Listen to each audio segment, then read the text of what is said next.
लोग ये कहते हैं कि नाम में क्या रखा है, लेकिन मेरे अनुसार नाम के अंदर सब कुछ रखा है। सही मायने में पूछे तो नाम के अंदर सब कुछ समा जाता है।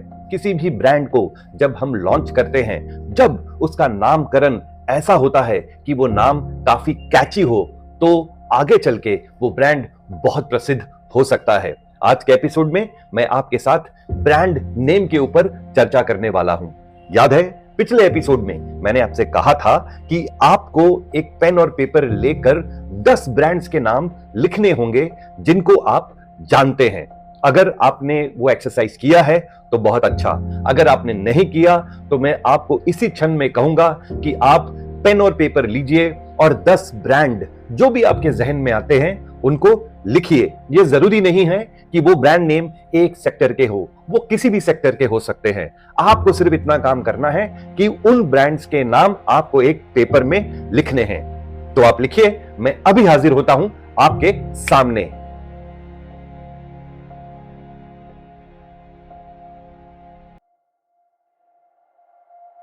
दोस्तों, एक बार फिर आप लोगों का स्वागत है मेरे इस YouTube चैनल पर जिसका नाम है बिजनेस स्ट्रेटजीज बाय विजय सोखी। जैसा आप सबको जानते हैं, मैं एक ब्रांड लॉन्च स्पेशलिस्ट हूं।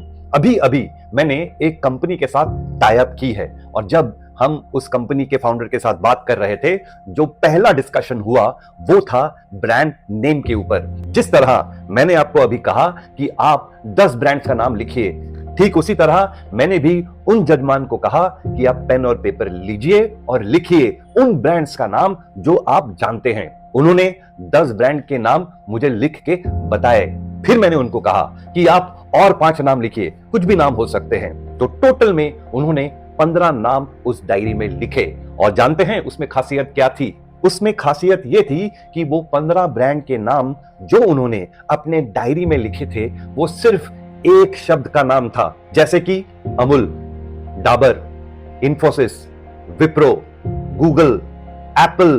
तो उन्होंने ये देखा कि जितने भी ब्रांड्स नेम उन्होंने लिखे हैं सब में शब्द एक ही थे, लेकिन जो ब्रांड वो लेके आ रहे थे उनमें 2 शब्द थे और उनको समझ में आ गया कि मैं उनको क्या कह रहा था। लेडीज एंड जेंटलमैन, कहा जाता है कि जब भी आप अपने ब्रांड का नामकरण करते हो वो नाम सिंपल होना चाहिए और वो नाम सिर्फ एक शब्द का होना चाहिए। ऐसा नहीं है कि 2 शब्द वाले ब्रांड्स नहीं होते, लेकिन मार्केटिंग और ब्रांडिंग में यह कहा जाता है कि नाम जितना छोटा हो, जितना सिंपल हो, उतना अच्छा होता है। क्योंकि इतने सारे ब्रांड्स में किसी ब्रांड का नाम ढूंढना तब एक कंज्यूमर के लिए आसान हो जाता है जब वो सिंपल होता है। उस क्लाइंट ने हमें रिक्वेस्ट की कि हम उनका ब्रांड को फिर से एक नया नाम दें। हमने उनको वो ब्रांड नेम बताया और ब्रांड नेम के साथ साथ हमने उसके पीछे जो फिलॉसफी थी वो भी उनको बताई। उनको बहुत पसंद आया और उन्होंने उस ब्रांड को एप्लीकेशन में डाल दिया है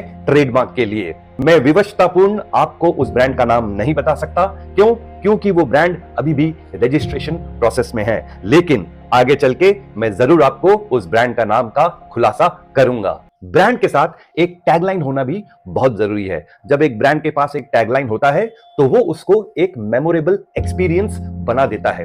तो अगर आप अपना ब्रांड लॉन्च कर रहे हैं, नाम तो आप बनाओगे ही, साथ में एक टैगलाइन भी बनाओगे। यहां पर मैं आपको यह भी कहूंगा कि ये इतना सिंपल नहीं है जितना आपको ये दिखता है। सिर्फ ब्रांड नेम और टैगलाइन सब कुछ नहीं होती। आपका लोगो कैसा है, आपने लोगो में कौन से कलर का इस्तेमाल किया है, कौन सा फॉन्ट आप इस्तेमाल कर रहे हो। जब हम इन सब चीज को एक साथ अलाइन करते हैं तो हमें मिलती है ब्रांड गाइडलाइंस। और ये ब्रांड गाइडलाइन आपको दिशा देगी कि आपके बाकी मार्केटिंग कोलेटरल किस तरह होने चाहिए।